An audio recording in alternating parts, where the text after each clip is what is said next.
E, especificamente, em 2017, também tivemos a aprovação de 2 tratamentos com células geneticamente modificadas, conhecidas por CAR T-cells, que, na minha opinião, são células, uma modalidade de tratamento muito interessante que deve trazer grandes revoluções para tratamentos oncológicos. E também isso é fruto de muita pesquisa, décadas de pesquisa. O primeiro estudo, talvez, com células geneticamente modificadas desse tipo, data de 1993. Isso para trazer para vocês como a inovação em terapia celular depende de muito investimento em pesquisa, de tempos em pesquisa.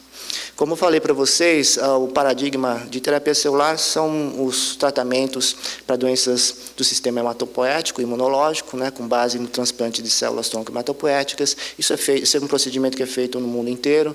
Nos Estados Unidos, os principais serviços de banco de sangue possuem produtos de terapia celular aprovados pelo FDA, que está aqui.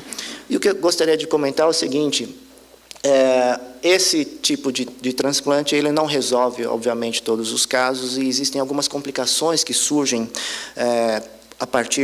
em pacientes que foram submetidos a transplante de células tronco hematopoéticas.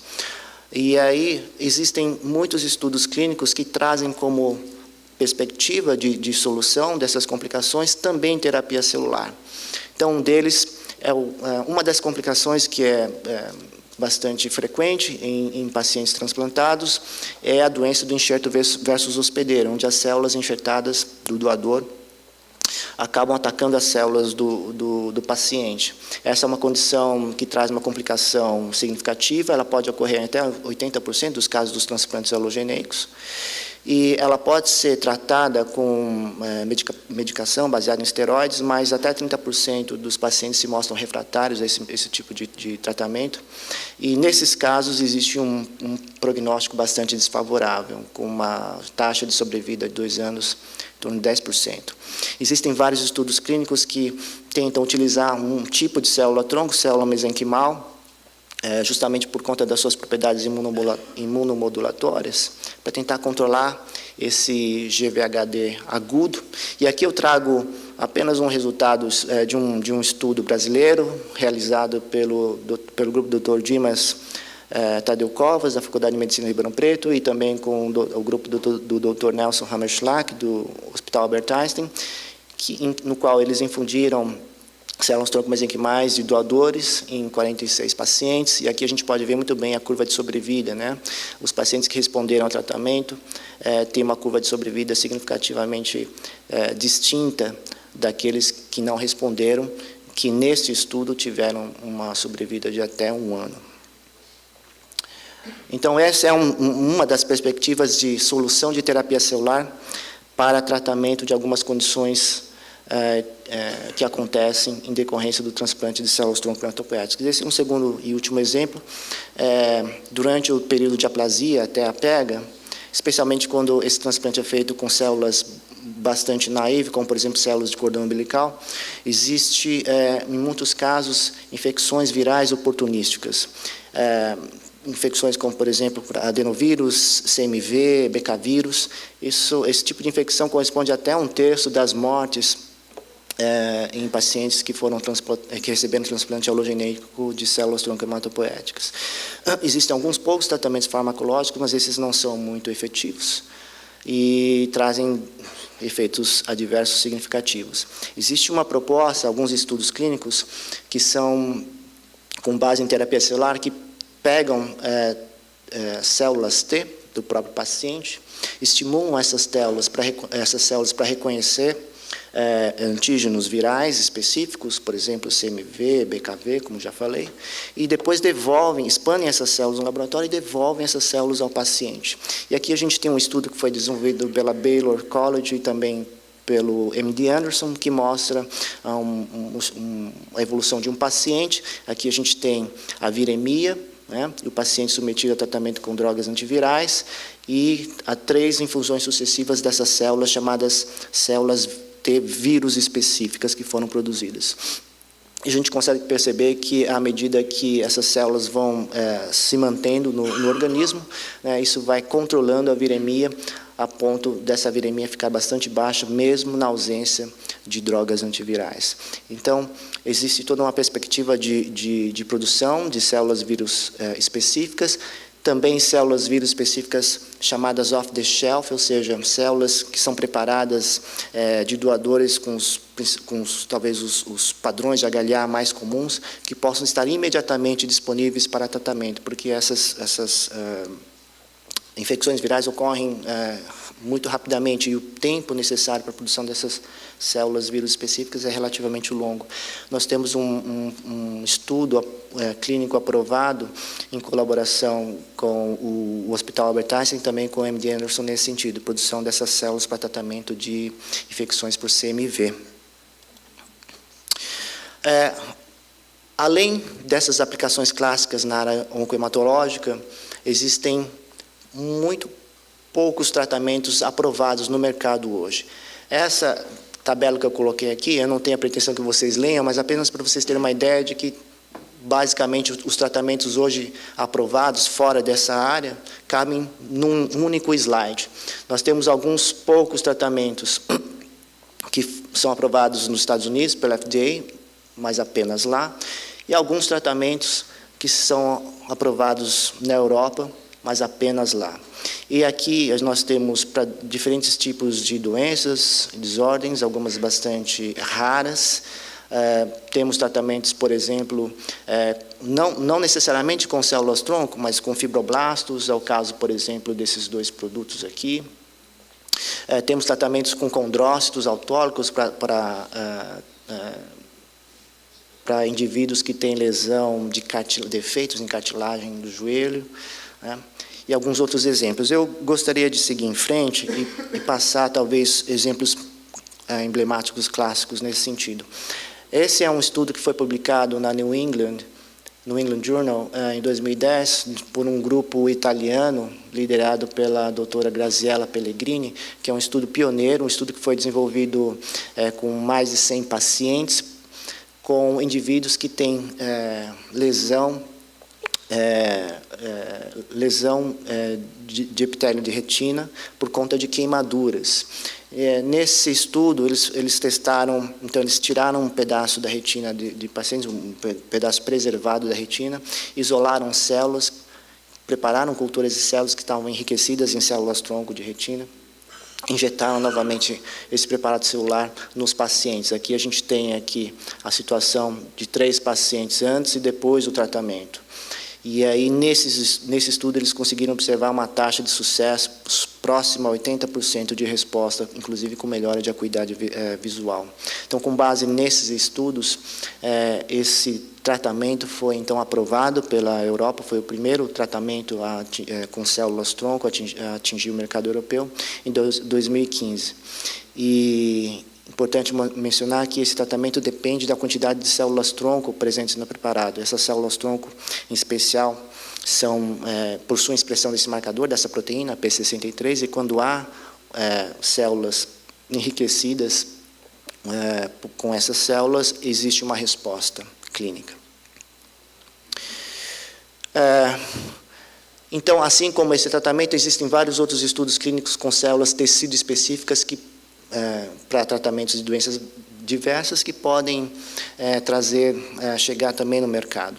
Um outro tipo de abordagem que eu gostaria de trazer aqui nessa apresentação são possíveis tratamentos com células especializadas obtidas dessas células com pluripotência induzida, chamadas células iPS. E aqui nesse slide eu trago algumas fotos de trabalho do nosso próprio grupo, no qual apenas ilustra que hoje é possível tirar células do paciente, células da pele ou células sanguíneas, reprogramar essas células para gerar células com capacidade pluripotente. No laboratório é possível diferenciar progressivamente essas células até um determinado tipo celular de interesse. No nosso caso, nesse estudo, a gente tinha interesse em neurônios e astrócitos. Foi um estudo que foi, inclusive, desenvolvido em colaboração com o grupo do professor Esper Cavalheiro, aqui da Unifesp. E apenas para ilustrar que é um processo relativamente complexo, mas hoje existe um grande avanço nos protocolos de obtenção e diferenciação de células e que permite agora, ao menos, vislumbrar o uso de algumas dessas células para tratamento de doenças. Existem protocolos em vista, por exemplo, para o uso de neurônios derivados de IPS para tratamento de Parkinson, uso de células semelhantes a células beta para tratamento de diabetes. E o que eu queria ilustrar é esse estudo que foi publicado na New England o ano passado por um grupo do Japão, liderado pela professora Masako Takahashi, com células epiteliais de retina para tratamento de degeneração macular. Aquele outro trabalho do grupo italiano trata uma condição um pouco mais rara, já degeneração macular associada ao envelhecimento é um pouco mais prevalente. Nesse caso, esse grupo preparou uma cultura de células epiteliais pigmentadas de retina. Essas células foram cultivadas em cima de uma matriz de colágeno de porco, depois essa matriz foi digerida com colagenase, gerando uma espécie de tecido, né, enriquecido nessas células, e esse tecido é colocado na lesão, ou no local da lesão ocular. Aqui a gente tem uma imagem por tomografia óptica de um paciente antes desse procedimento, mostrando uma área aqui mais espessa, que configura uma área de neovascularização, que é típica nesse tipo de condição, e depois esse mesmo paciente, um ano depois, onde já não se vê essa vascularização, se vê uma estrutura que indica a presença de um epitélio de retina estabelecido, com também uma camada de células de fotorreceptores. Então, essa foi a primeira publicação dos primeiros casos e que mostra que existe, então, perspectivas para que se avançar nesse sentido. Um ponto importante que a gente tem que considerar nesse tipo de abordagem é que o estudo com células pluripotentes traz como potencial perigo, potencial evento adverso, formação de tumores. Isso foi visto no estudo da Geron, né, com células derivadas de células tronco-embrionárias. E por conta disso, hoje se faz muita análise para saber se essas células cultivadas extensivamente no laboratório acumulam alterações genéticas. Tipicamente é feito cariótipo. No nosso laboratório a gente tem utilizado a técnica de MLPA, que é uma técnica um pouco mais sensível. E aqui apenas para ilustrar um caso de uma célula que nós obtivemos, conseguimos gerar, mas que detectamos dois tipos de alterações importantes. Uma alteração no locus 17q25, que tem, por exemplo, um gene que codifica essa proteína survivina e está envolvida em câncer de mama, câncer de próstata e diversos tipos de carcinoma. Encontramos também uma alteração, um ganho, né, de cópias nesse locus 12p11, que tem um gene também importante, que codifica essa proteína Carras2, que está envolvida em tumores germinativos testiculares. Nesse caso, por exemplo, um caso típico de células que não poderiam ser implantadas no paciente. Inclusive, nesse próprio estudo do grupo japonês, eles contam que umas das células que eles estudaram, eles fizeram uma extensiva caracterização, né, sequenciamento genômico, por exemplo, e estudos de tumorigênese in vivo, para saber se existia esse perigo. Em um dos casos, eles encontraram mutações importantes em proto-oncogênese e optaram por não fazer o procedimento de transplante. Bom, um outro aspecto que eu gostaria aqui de trazer é o uso, ou a perspectiva de uso de células geneticamente modificadas. Esse é um estudo que foi publicado também ano passado, pelo mesmo grupo italiano, a doutora Graziella Pellegrini e do doutor Michele De Luca. Inclusive, a doutora Graziella vai estar aqui no Brasil no final do ano, por ocasião do congresso da BTCell. Então, vai ser interessante conhecer a evolução dos estudos dela, do grupo dela. Esse é um exemplo de um estudo de aplicação de células geneticamente modificadas. Então, isso pode ser muito importante para algumas doenças genéticas raras. Esse aqui é um exemplo típico. Nesse caso, é um paciente que tem epidermólise bulosa, que é uma condição que é dada por alteração, mutações em alguns genes, que fazem com que a pele não fique bastante friável e suscetível à formação de feridas, não apenas a pele, mas também mucosas internas. E isso pode trazer condições, complicações muito importantes, inclusive câncer de pele. Nesse caso, eles pegaram, então, células do próprio paciente e fizeram uma modificação genética. Nesse caso, eles introduziram um vetor viral, tal como explicado aqui na fala anterior, né, expressando a forma correta do gene que codifica a laminina beta-3. E aí, a partir disso, cultivaram, expandiram essas células em grandes quantidades, fizeram sheets de células de epiderme, e a partir daí, fizeram esse transplante no paciente. Aqui a gente tem só ilustrações por imunofluorescência da epiderme e a derme, e aqui em verde, essa camada de células que expressando laminina beta-3. Isso é uma condição normal, isso é importante para a firmeza da pele. Indivíduos que têm esse tipo de condição não expressam essa proteína, portanto, tem uma baixa adesão, conexão entre derme e epiderme, o que dá a condição clínica deles. E aqui a gente tem, então, um indivíduo antes do tratamento e 21 meses após o tratamento com essa terapia celular, a gente percebe aqui a reconstituição da pele dele com a expressão de laminina beta, e aqui nessas imagens percebe, então, a gente consegue ver o indivíduo anteriormente e depois recebendo sucessivos transplantes de fragmentos de pele criado a partir de células dele mesmo, com uma recomposição quase que plena da epiderme, inclusive uma epiderme que tem consistência e elasticidade que é compatível com uma epiderme normal. Então, isso ilustra, então, tudo bem, é um primeiro estudo, mas isso mostra para a gente a perspectiva que temos adiante. Eu vou passar um pouco rápido, porque eu estou me adiantando aqui no tempo, e eu queria apenas, nessa área de células geneticamente modificadas, nós temos, de fato, uma grande inovação em terapia, são produtos que já foram aprovados, são células T que são modificadas geneticamente para produzir uma proteína específica, um receptor quimérico capaz de reconhecer antígeno tumoral específico, e essas células são depois introduzidas novamente nos pacientes e foram recentemente aprovadas para tratamento para algumas neoplasias B malignas.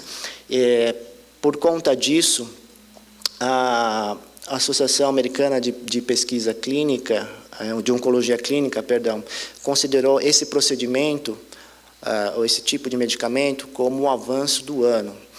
E aqui nessa animação a gente vê mais ou menos, bem simplesmente como isso funciona, é uma terapia completamente personalizada, onde células sanguíneas são obtidas do paciente por aférese normalmente. Desse material se isola células T. Essas células no laboratório são ativadas e são geneticamente modificadas para expressar esse receptor quimérico. Uma vez que isso é conseguido, essas células são expandidas ainda no laboratório e depois devolvidas para o próprio paciente.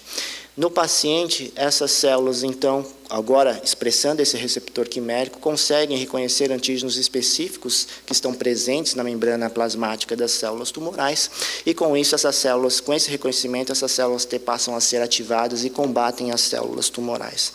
Esse é basicamente o princípio desse tratamento. Uma coisa que é única desse tratamento, que esse é um medicamento vivo.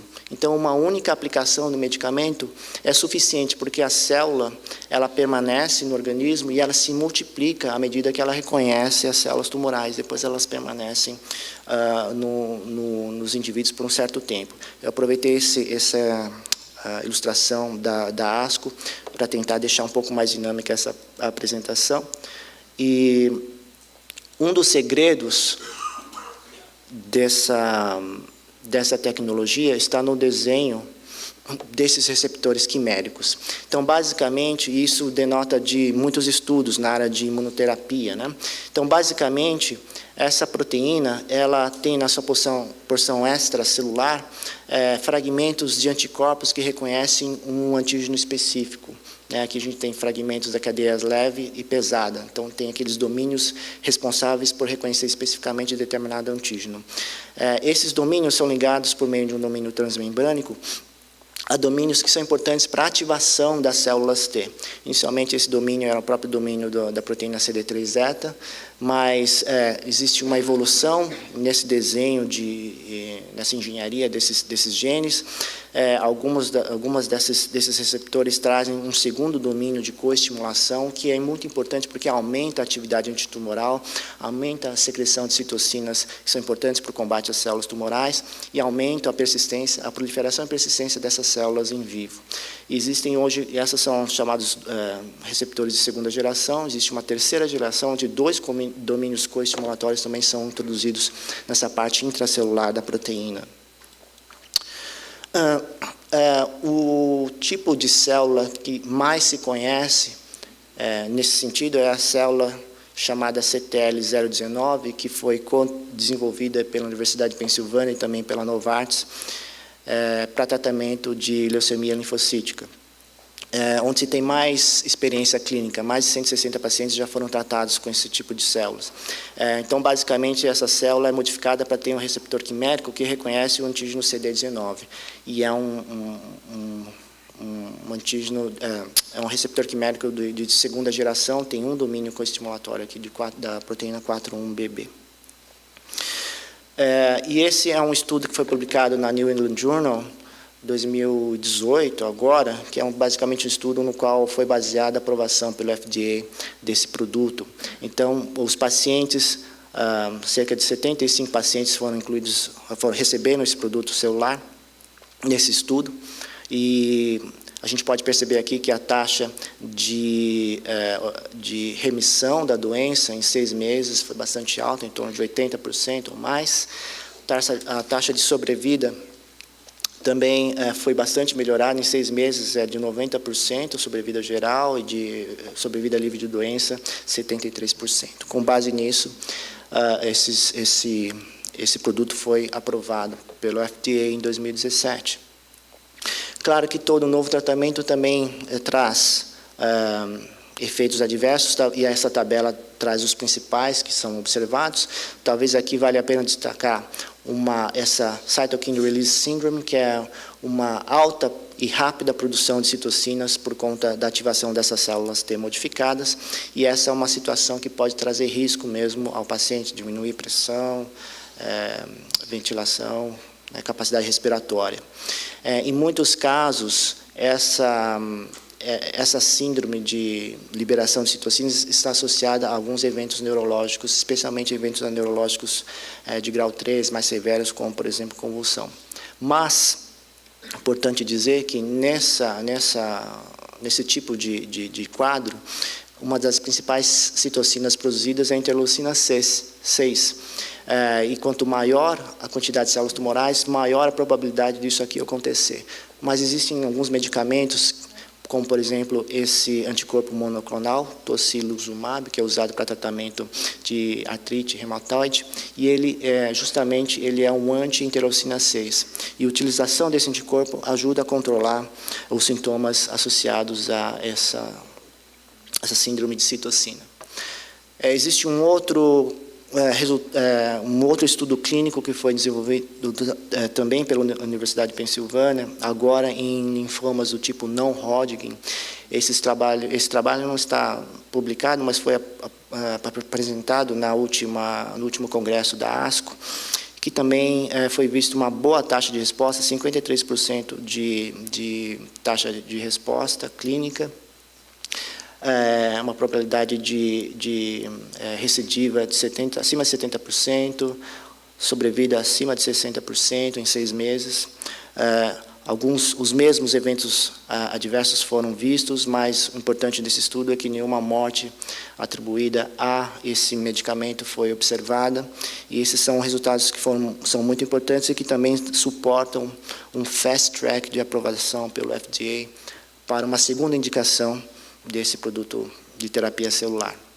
E aqui, apenas para terminar, eu acho que a área de CAR T-cells realmente veio para ficar, e existem agora vários exemplos de inovação incremental nessa área. Então, aqui, por exemplo, da mesma maneira que eu falei para vocês que as células vírus específicas são utilizadas para tratamento daquelas sintomas para aquelas infecções virais oportunísticas, essas mesmas células podem, por exemplo, agora serem geneticamente modificadas para a expressão desse receptor quimérico, e aí, além de controlar viremia, infecção viral, essas células também adquirem uma capacidade, uma atividade antitumoral. Esse aqui é um projeto, um estudo foi publicado também pelo grupo do MD Anderson.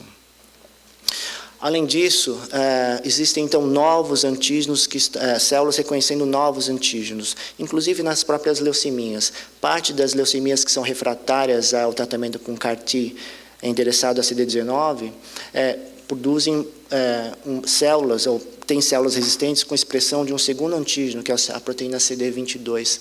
Nesse estudo, foi testado, então, clinicamente, uma outra célula que expressa um receptor quimérico capaz de reconhecer essa proteína CD22. Aqui a gente vê a redução, né, das células tumorais no paciente à medida que essas células vão expandindo em vivo.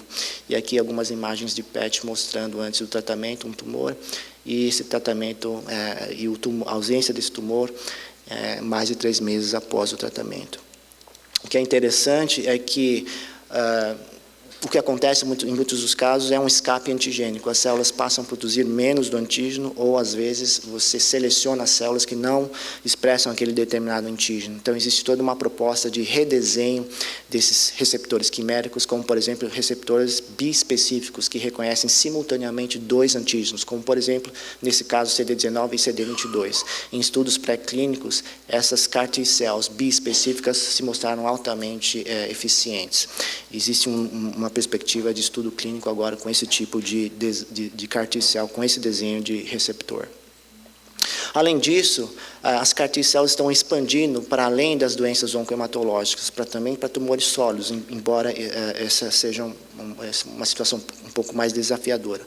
Mas existem estudos clínicos bastante promissores, como esse publicado na New England também, por um grupo de pesquisadores da Califórnia. Aqui a gente tem uma série de imagens mostrando um tumor, um glioblastoma multifocal, né, antes da infusão e após a infusão de CAR-T cells que expressam um receptor quimérico que reconhece esta proteína aqui, que é uma proteína que está associada a um prognóstico desfavorável em glioblastoma. E aqui a gente tem algumas imagens. Nesse caso, é um caso relativamente raro de metástase de glioblastoma na medula espinhal. E a gente vê, então, imagens antes da infusão e após a infusão das CAR-T cells. Então, resultados como esses são bastante promissores, e agora existe um grande avanço nos estudos clínicos para desenvolvimento desse tipo de terapia. Finalmente, o que eu gostaria de dizer é que algumas CAR-T cells podem também sofrer outros tipos de alteração genética para melhorar a sua resposta. Então, a gente sabe, por exemplo, na imunologia, que as células tumorais expressam algumas proteínas que deixam essas células T anérgicas ou não funcionais, como, por exemplo, a proteína PDL1, que é um ligante de um receptor chamado PD1, que está presente na célula T e que leva a célula à morte. Então, nesse exemplo, nesse estudo pré-clínico recente, essas células CAR-T tiveram o gene que codifica a proteína PD1 deletado pela técnica de CRISPR. E quando essas células são inoculadas no modelo de animal, em camundongo, né, de leucemia, percebe-se que as células modificadas, as células não modificadas conseguem controlar em parte a doença em vivo, né, estabilizam a doença, mas as células que tiveram o nocaute do gene PD1, essas células conseguem controlar plenamente, levando à remissão completa da doença nesse modelo animal. Então, isso traz como um outro tipo de exemplo, de perspectiva de outras modificações genéticas que podem aperfeiçoar a atividade antitumoral desse tipo de célula. E a mesma tecnologia de edição de genes pode também ser utilizada para, por exemplo, eliminar genes que codificam receptores de células T, né? Dessa maneira, inibir a destruição dessas células pelo sistema imune do próprio paciente. Com isso, pode-se viabilizar a produção de células CAR-T, chamadas células off-the-shelf, ou seja, células que já estão prontas para serem oferecidas para tratamento ao paciente, porque todo o processo de produção dessas células é bastante trabalhoso e complexo. Basicamente, era isso que eu queria apresentar, apenas comentar que toda essa parte de edição de gênica parece ser fácil, mas não é tão fácil assim, a eficiência não é muito alta. Em muitos casos, é importante se investigar possíveis efeitos de off-target, né, outros genes que são também rompidos pelo procedimento. Isso aqui é um resultado do nosso próprio grupo que mostra que a gente tem aqui, em alguns casos, alta eficiência, mas em outros casos, baixa eficiência de nocaute. E existe também todo um trabalho muito importante de screening de mutantes e de potenciais efeitos não desejados. Então, embora isso seja uma perspectiva de futuro, acho que precisa todo um trabalho de desenvolvimento de testes de qualidade para se poder colocar produtos com maior segurança no mercado. Então, nessa apresentação, eu trouxe apenas alguns tópicos que eu achei pertinente falar aqui para vocês, especificamente propostas de terapia celular para tratar condições em pacientes já submetidos a transplante de células tronco-hematopoéticas, terapias com células derivadas de IPS, e eu sequer toquei aqui na parte de engenharia de tecidos, que eu considero uma outra parte, uma outra área, e a gente precisaria de uma outra apresentação só para isso. Células geneticamente modificadas, que já é uma realidade hoje, trouxe alguns exemplos que estão em fase de desenvolvimento, mas trouxe também exemplos que já são realidade, como o exemplo da CAR T-cells, e eu considero que aqui nós temos, de fato, um produto que vai trazer grandes revoluções na área de tratamento oncológico. E com isso gostaria de concluir a minha fala, agradecer novamente à Escola Paulista de Medicina, a Novartis, por essa oportunidade. A gente tem alguns estudos em colaboração em terapia celular clínica com o Hospital Albert Einstein, com o MD Anderson, e esses estudos estão hoje sendo financiados pelo Ministério da Saúde por meio do programa PROAD. Muito obrigado pela atenção. Obrigada, professor. Uma grande satisfação tê-lo conosco. Convido agora o Maurício Grilli, que é o nosso gerente de assuntos digitais da Novartis Brasil, para apresentar para vocês um pouco sobre o mundo digital hoje e falar das redes sociais. E agora, doutor?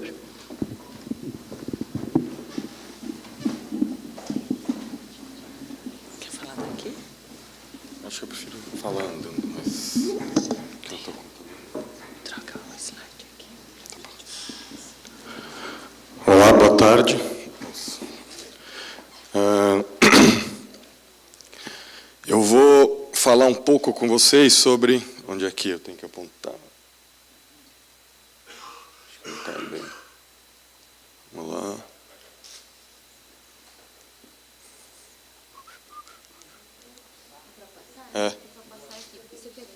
Eu passei. Não, então eu fico aqui. Mais fácil. Vai. Eu vou passando por aqui, depois eu troco. Bom, eu vou entrar um pouco aqui no assunto internet, redes sociais. A primeira coisa acho que é importante a gente ter claro é que o Brasil é o país com cara de internet e redes sociais, né?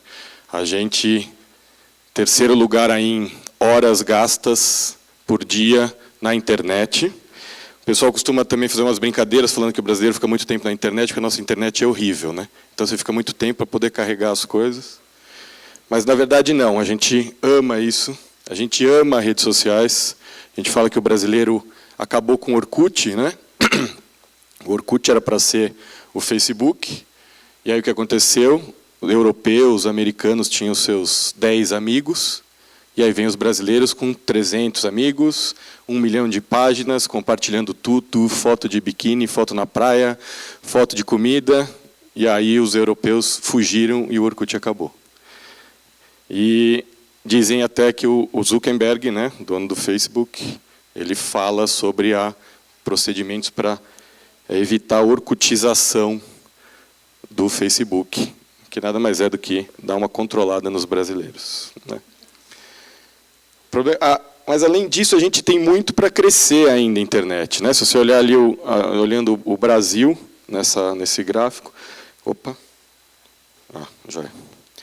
O Brasil tem muito ainda espaço para crescer em termos de acesso à internet e etc. Ou seja, a gente vai cada vez ser mais